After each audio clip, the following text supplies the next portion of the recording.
Olá, meus queridos e minhas queridas, tudo bem com vocês? Professor Vini aqui para mais uma aula. Hoje trabalhando com a aula geral do extensivo de Geografia de Biomas Mundiais, em que eu explico os principais biomas que existem no mundo. Antes de analisar justamente os biomas do mundo, então os vários tipos de vegetações do mundo, nós temos que analisar um pouquinho o que é um bioma. Eu trago aqui uma definição de um dos principais manuais de biogeografia, de fitogeografia que nós temos no Brasil, tá? Feito ali depois de 2010, por vários professores do destaque sempre aqui Ligia Terra. É um conjunto de vida vegetal e animal constituído pelo agrupamento de tipos de vegetação contíguos e que podem ser identificados a nível regional com condições de geologia e clima semelhantes.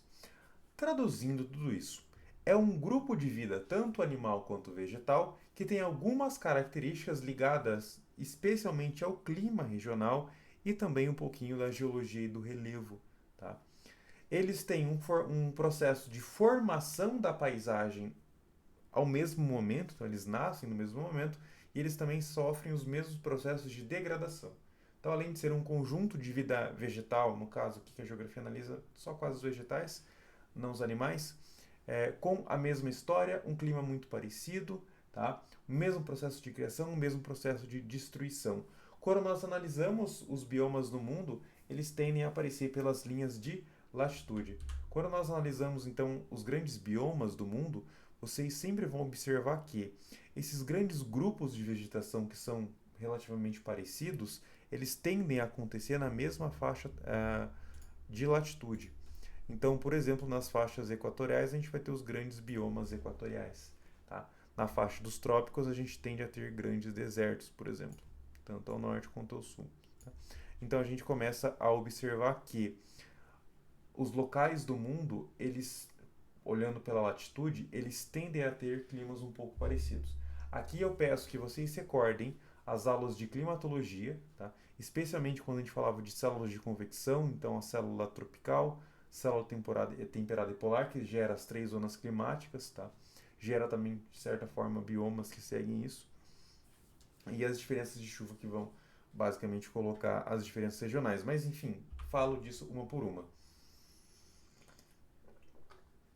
Começando justamente pela linha do Equador, nós temos as grandes florestas equatoriais, tá? Gente, florestas equatoriais, elas acontecem por todo o Equador terrestre. Tirando uma parte muito específica da região leste aqui da África, que a gente vai ter savana, todas as outras zonas equatoriais do globo, tá? Acabam tendo justamente os biomas equatoriais.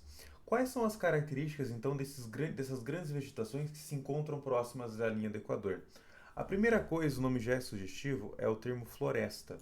Então, só de trabalhar com o termo floresta, eu já estou entendendo que é uma vegetação de alto porte ou de grande porte.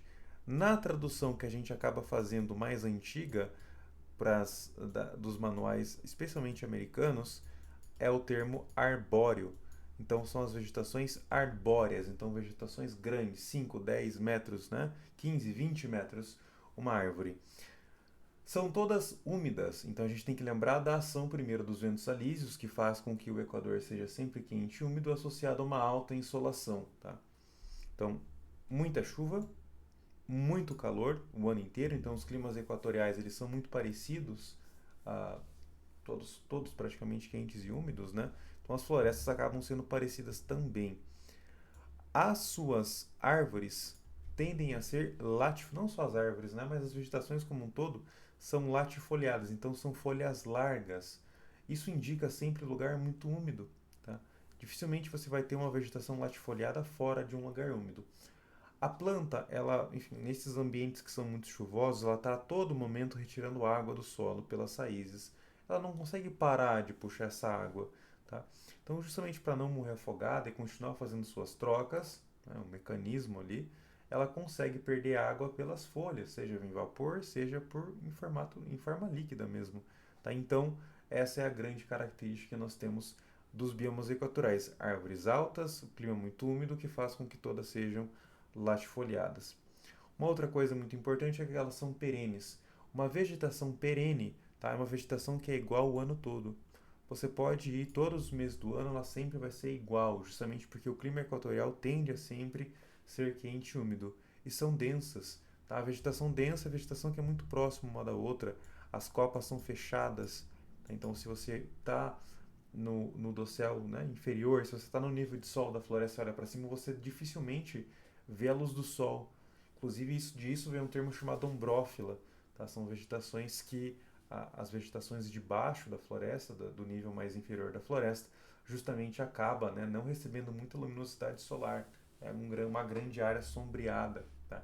Então, nós temos aqui o maior exemplo, que é a floresta amazônica, mas nós também vamos ter a floresta do Congo, na região central africana, e também o que a gente vai chamar de Bornéu, né? Mas vai pegar, por exemplo, no mapa, essa região aqui mais, né, é, da Indonésia e da Malásia e também Papua Nova Guiné. Então aquela região ali mais entre o Sudeste Asiático e também uma partezinha da Oceania. Então aqui são os equatoriais. Um outro bioma, ainda na linha dos trópicos, então estamos no Equador. Agora a gente vai sair um pouquinho do Equador. Nós vamos para os climas tropicais. Gente, os climas tropicais, eles são quentes também, da mesma forma que o equatorial, só que eles vão ter aquela dinâmica natural do tropical de uma estação chuvosa e outra seca. Então o verão tende a ser chuvoso e o inverno tende a ser seco. Tá? A vegetação, devido a isso, já vai mudar um pouco. Elas passam a ganhar uma característica mais arbustiva. Tá? Então, quando sempre a gente fala uma vegetação arbustiva, é uma vegetação de médio porte. Então, se vocês olham aqui na paisagem, tá? Você não vai ver aquelas árvores, né? Tem árvores grandes? Tem árvores grandes no cerrado e na savana.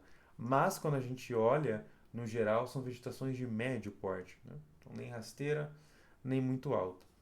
Savana é um termo mais correto, inclusive o IBGE trabalha com o termo savana. A gente pode usar o termo na aplicação no Brasil de cerrado.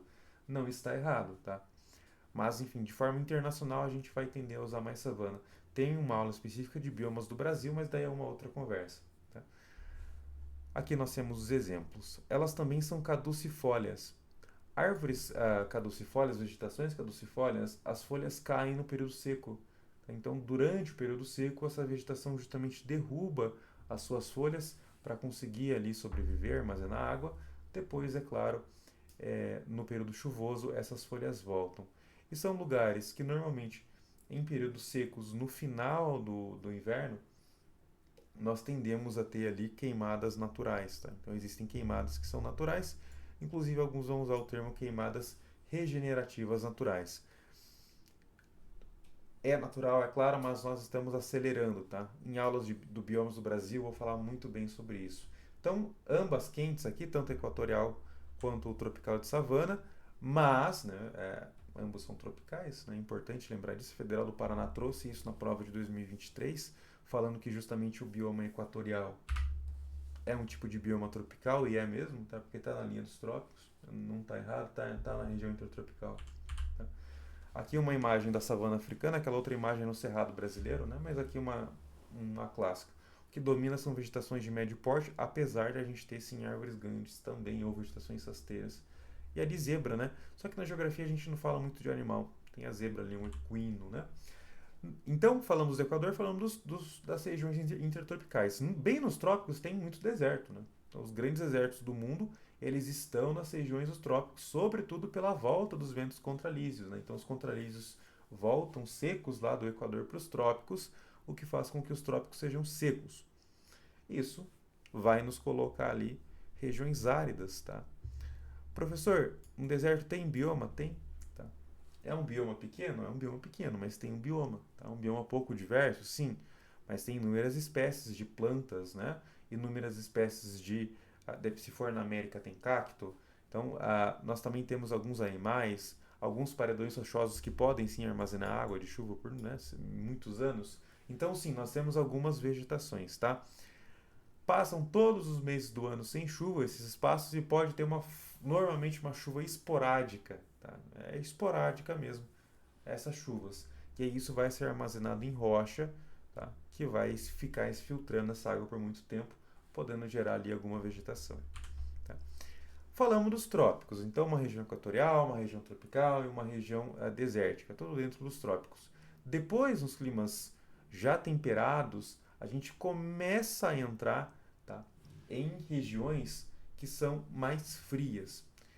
Um desses biomas que aparece bem no começo das regiões frias são os campos, tá? Gente, campo sempre vai ser associado com uma coisa que vocês estão vendo quase sempre, tá? Uma vegetação rasteira. A gente dá um nome mais técnico para isso, que é vegetação herbácea. Tá? Então, é sempre isso que ele vai trabalhar. Lugares com o clima temperado, tá? Presença de relevo plano, muito vento e a presença dessas vegetações rasteiras, então herbáceas. Por que disso? Esses solos tendem a ser arenosos, tá? E com vento. Por causa disso, primeiro, você não tem uma fixação muito boa da planta no solo por causa do solo arenoso e também o vento é muito forte, então árvores maiores são derrubadas, tá? Então só fica aquela vegetação rasteira predominando no espaço. Esse é um exemplo que tem nos pampas argentinos, no pampa brasileiro também, que é a mesma formação. Estados Unidos da América tem as pradarias. Pode aparecer com o nome de pradaria, tá?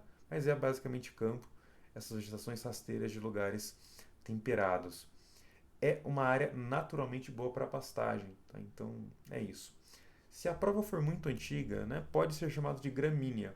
Eu não indico muito chamar herbácea de gramínea, porque gramínea é uma família, né? Enfim, eu não sei muito bem como o táxon das gramíneas, mas, por exemplo, uma cana-de-açúcar é uma gramínea, um milho é uma gramínea. Então eu não gosto de chamar de gramíneas essas vegetações rasteiras. Agora, se você faz alguma estadual do Paraná, alguma estadual de Santa Catarina, que são provas que têm uma literatura muito velha, ela pode aparecer como gramíneas, tá? Depois, então, desses campos temperados, a gente acaba entrando muito nas florestas temperadas. Então, as regiões temperadas têm florestas. As florestas temperadas, primeira coisa, de novo, a gente falou de floresta é porte arbóreo. Então, elas são árvores altas, né, grandes, troncos largos. O carvalho é um exemplo. Elas também são caducifólias, só que aqui não é período seco, é período frio. Tá? Essas regiões já vão ter um inverno, um clima temperado bem tradicional, elas já vão ter de 2 a 3 meses com neve constante, né? E justamente nesse período de neve é que a gente vai ter ali a queda das folhas. Eu sempre gosto muito de mostrar o exemplo do Central Park, né? À esquerda aqui a gente tem o Central, ao mesmo lugar, bem no meio do Central Park, lá pela 50 mais ou menos, 60 mais ou menos, essa entrada. E aqui vocês veem justamente no inverno, tá? No verão embaixo. Aqui, é, a imagem que eu risquei agora, onde eu fiz um X é a primavera. E aqui, onde está amarelo, vermelho é o outono, que as folhas estão caindo. Então, a floresta temperada, você vê que elas são justamente arbóreas e elas vão ser caducifoliadas. Então, as folhas caem justamente por esse período do inverno. E eu aqui, né, no Central Park. Um dos meus destinos favoritos. Estava bem no começo do verão, tá? Então ela não estava tão verdinho ainda quando ele fica. Como eu envelheci, né? Meu Deus do céu. Mas isso é assunto para outro dia. Gente, é um bioma muito degradado, tá? Floresta temperada, falando. Os biomas brasileiros, equatorial, né? O bioma de savana, o cerrado, eu falo bem específico para o Brasil. Esse aqui, pensando em biomas mais fora que a gente não tem, esse é praticamente. Esse aqui, o deserto, são os únicos biomas que eu falei até agora que a gente não tem, né? No Brasil. Eles são assim muito degradados porque é a Europa, América do Norte, algumas regiões do Japão e da Ásia que foram regiões muito urbanizadas, né, terras usadas para agricultura. Então é um dos biomas mais degradados do mundo. Não tem muita diversidade de espécies também, tá? Mas enfim, é muito bonito. Também nas regiões temperadas, então a gente tem os campos, a gente tem as florestas temperadas, mas a gente também tem a, um tipo de floresta temperada que são as vegetações mediterrâneas. Tá? Quando a gente considera uma vegetação mediterrânea, é o seguinte: quando está numa região temperada e o verão é seco e o inverno é úmido. Então aqui existe uma inversão.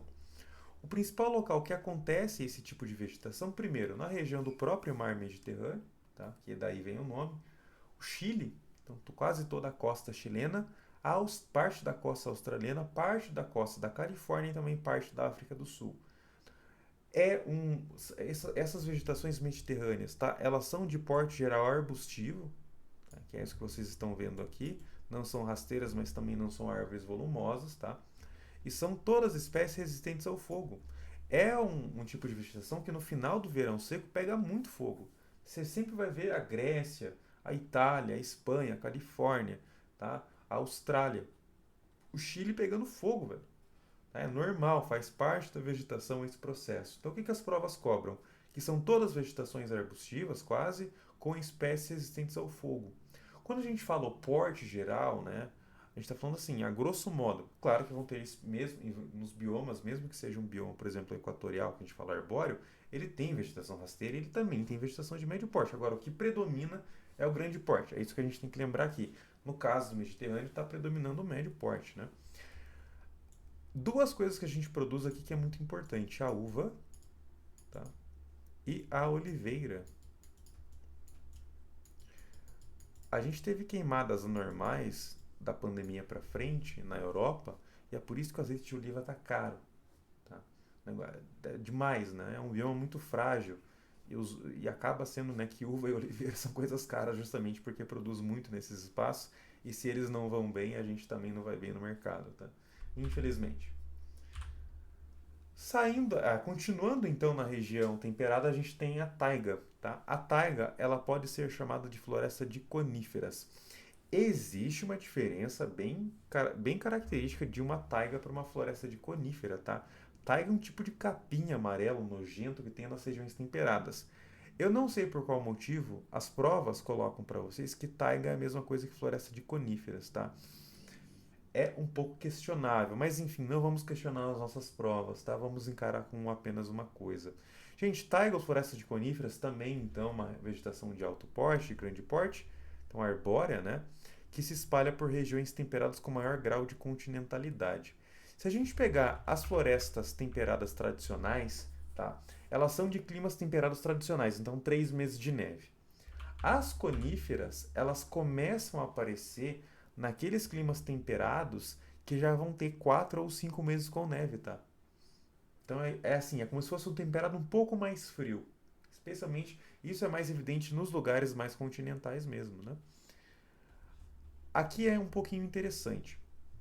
Elas também são vegetações arbóreas, então a gente pode pensar que, né, o porte geral delas é um arbóreo, aqui está um exemplo, tá? Pinheiros, né?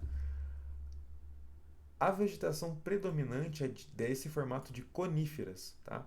E essas coníferas são aciculifoliadas. As folhas são em forma de agulha, tipo a grimpa do pinheiro, tá? Não é bem uma folha aquilo, mas é a grimpa do pinheiro, tá? Então, uma forma de agulha que existe ali nas folhas. E é um tipo de vegetação que retira muita água do degelo da primavera. Então, esses ambientes eles são extremamente úmidos, especialmente por causa do degelo.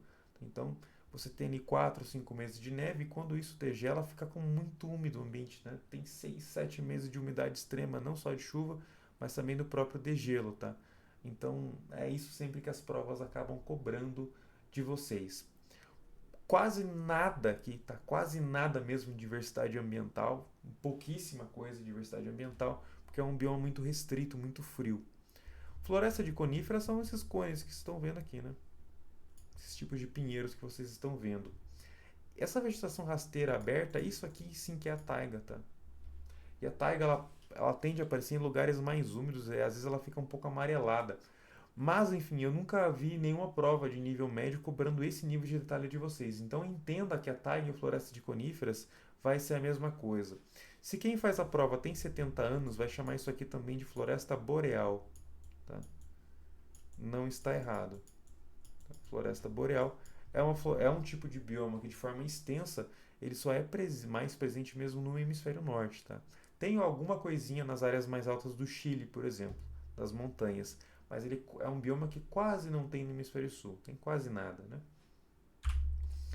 E agora, chegando nos polos, então saindo latitude por latitude, a gente chega nos polos. Quando a gente começa a chegar perto dos polos, nas regiões subpolares, a gente vai ter a tundra.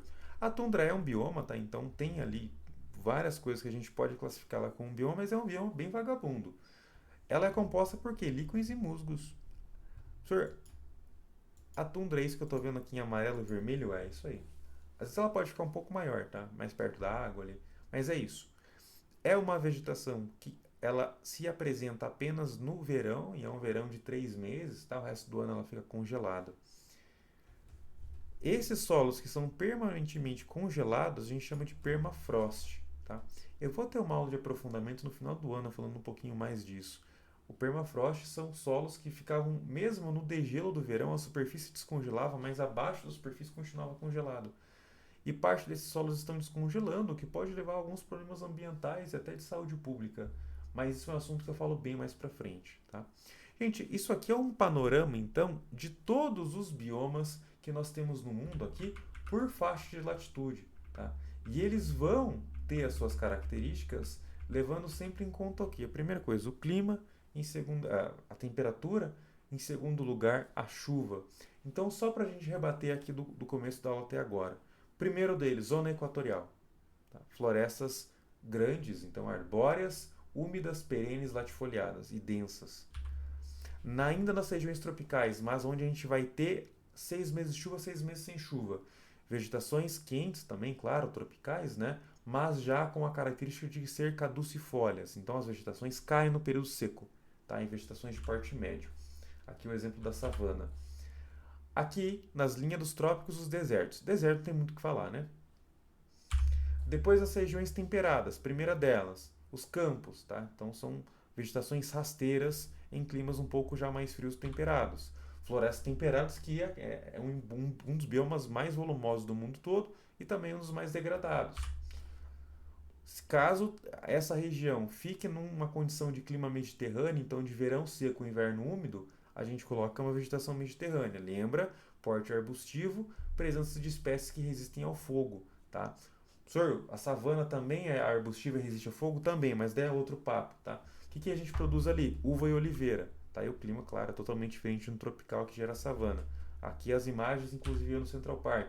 Agora as coníferas, já numa região temperada mais fria ainda, tá? Pode ser chamado de floresta boreal ou ainda taiga. Por último, já nos polos, a tundra, cada uma com as suas características. Associado a essa aula tem o material, tanto com o meu conteúdo em si inscrito e também as questões. Muito obrigado, bons estudos e até mais!